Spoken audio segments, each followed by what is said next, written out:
श्रोता प्रेमियों, मैं राम सागर शास्त्री आप लोगों के समक्ष रखने जा रहा हूं एक प्रसंग, कुंती और गांधारी का झगड़ा। देखिए, धृतराष्ट्र और पांडु दोनों भाई भाई थे।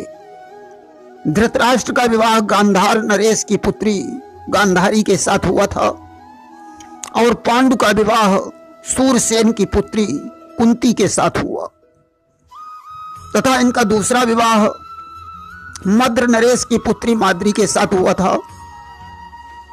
गांधारी के 100 पुत्र और एक पुत्री हुई, जिनमें दुर्योधन और दुशासन तथा विकर्ण का नाम सभी जानते हैं।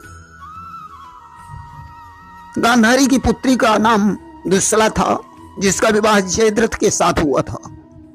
कुंती के 4 पुत्र थे, युधिष्ठिर, भीम और सहदेव, अर्जुन। नकुल का जन्म माद्री से हुआ था। इस प्रकार पांडु के 5 पुत्र थे। देखिए, धृतराष्ट्र दोनों आंखों से अंधे थे, इसलिए राज्य संचालन का कार्य पांडु के हाथों में था। उस समय कुंती महारानी थी। राजमहल के अंदर भगवान शंकर का एक भव्य मंदिर बना हुआ था, जिसमें पूजा करने का अधिकार सिर्फ राजरानी को ही था।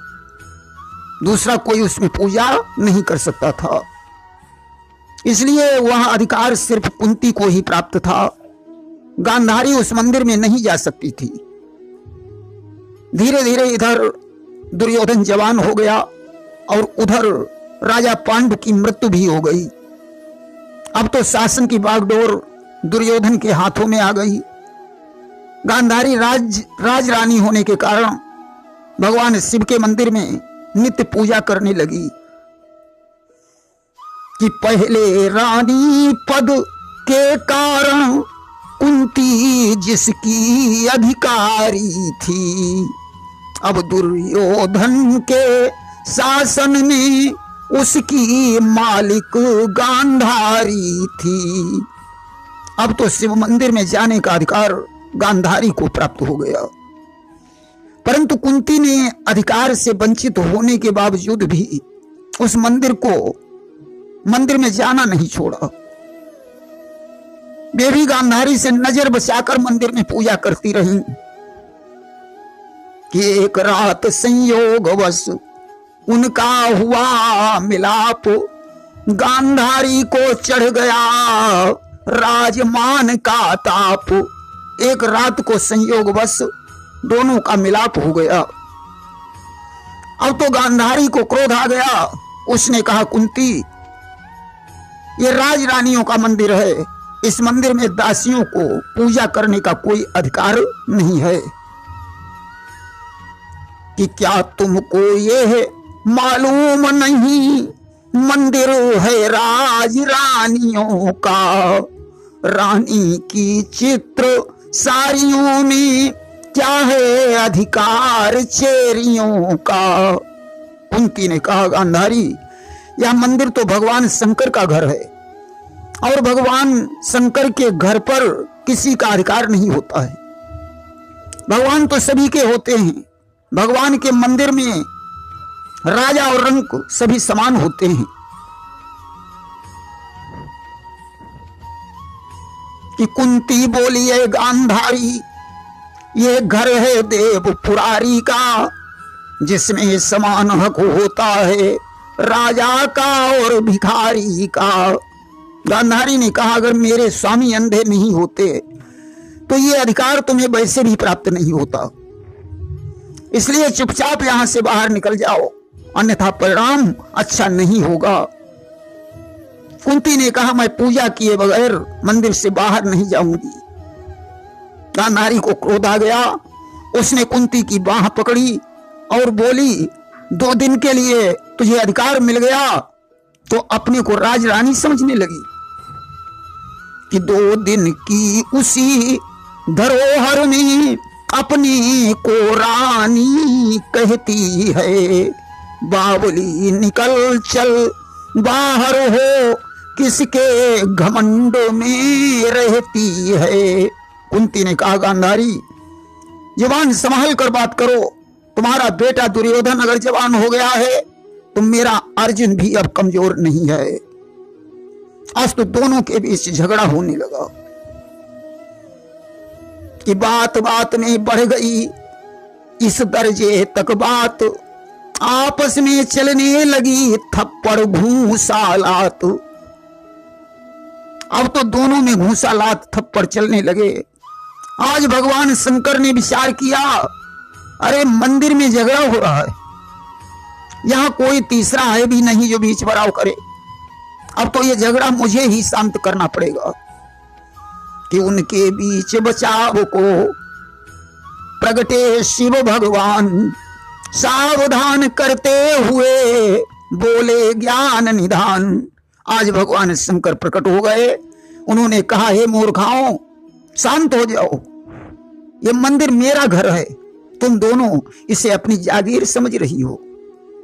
मंदिर में किसी के लिए कोई प्रतिबंध नहीं होता है। मेरे लिए तो समर्पण करने की जरूरत है। तुम दोनों का अभिमान तोड़ने के लिए मैं तुम्हारी परीक्षा लेना चाहता हूं। जो परीक्षा में सफल हो जाएगा उसी को आगे अधिकार प्राप्त हो जाएगा। कि लो आज एक जांच ही सही, जो स्वर्ण पुष्प ले आएगी, आगे चलकर उस देवी की संतान राज्य पा जाएगी। जो 1000 स्वर्ण पुष्पों से मेरी पूजा करेगी, उसी की संतान आगे चलकर राजा बनेगी। इतना कहकर भगवान शिव अंतर्ध्यान हो गए। कुंती और गांधारी दोनों महलों में पहुंची। दुर्योधन ने गांधारी को उदास देखा, कारण पूछने लगा। गांधारी ने कहा, बेटा, शंकर जी ने 1000 स्वर्ण पुष्प मंगाए हैं, मैंने उन्हें देने का वचन भी दे दिया है। दुर्योधन ने कहा, मां, तो इसमें चिंता करने की क्या जरूरत है? अभी मैं स्वर्णकारों को बुलवाकर स्वर्ण फूल निर्मित करवाता हूं। दुर्योधन के आदेश पर स्वर्णकार आ गए कि आज्ञा पा स्वर्णकार आए। स्वर्ण के सुमन तैयार हुए, जिनकी शोभा निहार करके खुद शिल्पकार बलिहार हुए। आज स्वर्णकारों ने सुंदर स्वर्ण फूलों का निर्माण किया। शिल्पकार जिन फूलों को देखकर स्वयं बलिहार हो गए। दुर्योधन फूलों को लेकर गांधारी के पास पहुंचा। गांधारी ने फूलों को देखा और बोली, बेटा, इन फूलों में 2 कमियां रह गई हैं, उन्हें भी पूरा कराओ। एक तो फूल को कोमल होता है परंतु ये कठोर हैं। दूसरी बात, फूलों में सुगंध होती है परंतु इनमें कोई सुगंध नहीं है। दुर्योधन ने कहा, मां, यह काम मनुष्य के हाथों में नहीं है, इसे तो कुदरत करती है। कि ले जाओ मां, ना कुछ से तो कुछ का होना ही बेहतर है। उस कुंती के भिख मंगों से इतना होना भी दूभर है। अरे मैंने तो इतना भी कर दिया परंतु कुंती के पुत्रों से इतना काम भी नहीं हो सकता है। उधर सज्जनों, माता कुंती उदास लेटी हुई थी। तब तक पांडव आ गए। मां ने दरवाजा खोला। अर्जुन ने कुंती को उदास देखकर कारण पूछा। कुंती ने कहा, बेटा, शिव ने स्वर्ण पुष्प मंगाए हैं, अब मैं स्वर्ण पुष्प कहां से लाऊं? कि मांगे हैं शिव ने स्वर्ण पुष्प मुझसे एवं गांधारी से, ये काम भला कैसे होगा दुखियारी अबुला नारी से। शिव ने कहा है, जो 1000 स्वर्ण पुष्प लाकर मेरे ऊपर चढ़ाएगा उसी की संतान आगे चलकर राजा बनेगी। कौरव 100 हैं परंतु तुम लोग तो 5 ही हो। वे स्वर्ण पुष्प ले आएंगे, भगवान शंकर गांधारी को वरदान दे देंगे, परंतु मेरे लिए तो ये काम असंभव है। कि ले आएंगे फूल वे, शिव देंगे वरदान, राज यहाँ का करेंगे वही दुष्ट शैतान। अब तो मुझे ऐसा लगता है कि यहाँ का राज्य कौरवों को ही प्राप्त होगा। अर्जुन ने कहा, मां कैसी बातें करती हो? अर्जुन अकेला ही उस काम को कर सकता है जिसे मिलकर 100 कौरव नहीं कर सकते। फूल लाने की मुझे जरूरत नहीं है, फूल स्वयं चलकर आएंगे। अरे तुम 1000 फूलों की बात करती हो, मैं फूलों से शंकर जी के मंदिर को पाट सकता हूं। आप लोग तो जानते ही हैं, अर्जुन की सानी का कोई धनुर्धर संसार में नहीं था। कि धनुर्धारी न था जग में कोई अर्जुन की सानी का, कि जिसने इंद्र का हाथी धरणी ऊपर उतारा है। आज अर्जुन से कुंती पूछने लगी, बेटा स्वर्ण पुष्प कहां से आएंगे? अर्जुन ने कहा, मां कुबेर के बगीचे से आएंगे। मां ने कहा, कैसे आएंगे? अर्जुन ने कहा, बाणों की बदौलत आएंगे। आज इतना कहकर अर्जुन ने अपना गांडीव धनुष उठाया और कुबेर के बगीचे में बाण छोड़ दिए। देखिए, अर्जुन एक बाण तरकस से निकालते थे, धनुष पर रखते थे तो 100 हो जाते थे, जब छोड़ते थे तो 1000 हो जाते थे।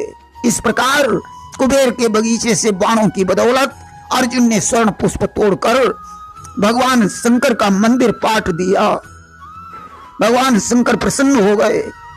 उन्होंने प्रातः काल माता कुंती को वरदान दे दिया कि दिया शंभु ने प्रकट हो कुंती को वरदान, भारत में शासक बने पांडव नीति निधान। जाओ, आगे चलकर पांडव गण ही भारत के शासक बनेंगे। प्रेम से बोलिए वृंदावन बिहारी लाल की जय।